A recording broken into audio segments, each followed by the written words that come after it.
বন্ধুরা, আমার খামারের পাশে একটা পতিত জায়গা পড়ে আছে।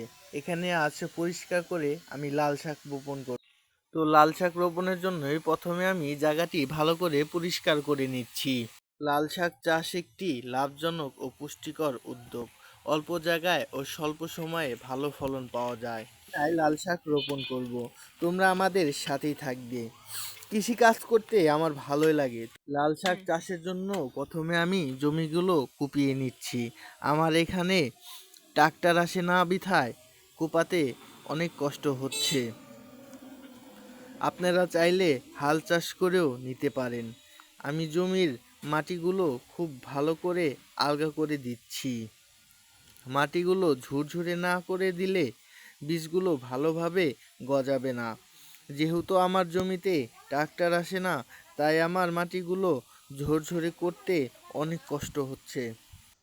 মাটিগুলো ভালোভাবে ঝুরঝুরে করার পর এখন আমি বীজগুলো রোপণ করব।